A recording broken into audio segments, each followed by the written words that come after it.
ভারত যদি পেঁয়াজ না দেয়, ভারত যদি চাল না দেয়, ভারত যদি ডাল না দেয়, আমরা কি খাবো? ভাই আমরা তো মাগনা নিয়ে আসি না, আমরা বিনা পয়সা তো নিয়ে আসি না। ভয় কিসের ভাই? আপনার পকেটে 500 টাকা আছে, আপনি এই দোকান থেকে খাবেন না ও দোকান থেকে খান, সমস্যা কোথায়? ভারত তো একটা দোকান, যদি আমি বাণিজ্যিকভাবে ধরে নেই, যদি ওরা আমাদেরকে ভিসা নীতি বন্ধ করে, আমাদের বাংলাদেশের অর্থনীতি আরো চাঙ্গা হবে। বাংলাদেশে মিষ্টির দোকান আছে না? হাসিনা চলে যাওয়ার পরে বাংলাদেশে মিষ্টির দোকানে মিষ্টি ছিল না, মিষ্টি খালি হয়ে গেছে। আমি নিজ দায়িত্বে বলছি যে আহ্বান করব বাংলাদেশের 18 কোটি মানুষকে, যেদিন এরা আমাদেরকে ভিসা দেওয়া বন্ধ করবে সেদিনে আপনারা সকলে মিষ্টি বিতরণ করবেন। কেন? যদি ওরা আমাদেরকে ভিসা নীতি বন্ধ করে, আমাদের বাংলাদেশের অর্থনীতি আরো চাঙ্গা হবে।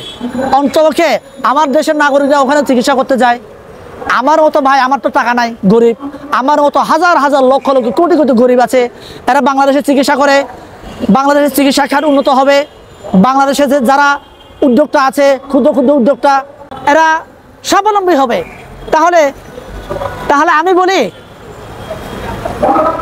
আমি বলি আমাদের ক্ষতিকার হবে? ক্ষতিকারও হবে না, লাভ হবে, আমাদের লাভ হবে বাংলাদেশের। ভয়ের কিছু নাই ভাই। আমরা অনেকে ভয় করি কি, ভারত যদি পেঁয়াজ না দেয়, ভারত যদি চাল না দেয়, ভারত যদি ডাল না দেয়, আমরা কি খাবো? ভাই আমরা তো মাগনা নিয়ে আসি না, আমরা বিনা পয়সা তো নিয়ে আসি না। ভয় কিসের ভাই? আপনার পকেটে 500 টাকা আছে, আপনি এই দোকান থেকে খাবেন না ও দোকান থেকে খান, সমস্যা কোথায়? ভারত তো একটা দোকান, যদি আমি বাণিজ্যিকভাবে ধরে নেই, ভারত একটা দোকান, আমরা ক্রেতা। আমরা কি? আমরা ক্রেতা। ভয় থাকবে না দোকানদারের যে ওই ক্রেতা আমার দোকানে কিনতে আসে কিনা, ঠিক আছে? আমার উপর রাগ করে ওরা কিনতে আসবে কিনা? ওরা তো আমাকে তেল দিয়ে রাখার কথা ভাই, ঠিক আছে? 5 টাকার মূল্যটা 4 টাকা দিয়ে আমাদেরকে দেওয়ার কথা, ভয়ে যে না আমার কাছ থেকে কিনুক। কিন্তু ওরা আমাদেরকে উল্টো ভয় দেখায়, হ্যাঁ, যে না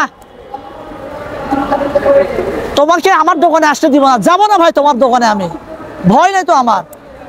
দোকান হাজার হাজার দোকান আছে, পাকিস্তান দোকান আছে, আমার ভারতের যে পার্শ্ববর্তী দেশ মায়ানমার আছে, চীন আছে, শ্রীলঙ্কা আছে, নেপাল আছে, তুরস্ক আছে। ভাই ভয় কিসের? দোকানের অভাব নাই। তোমার দোকান বন্ধ করো, আমি চাই তুমি একেবারে নিঃশ্বাসে শেষ হয়ে যাও, ভারতের দোকান বন্ধ হয়ে যাক, আমি চাই। ভিসা বন্ধ করো ভাই।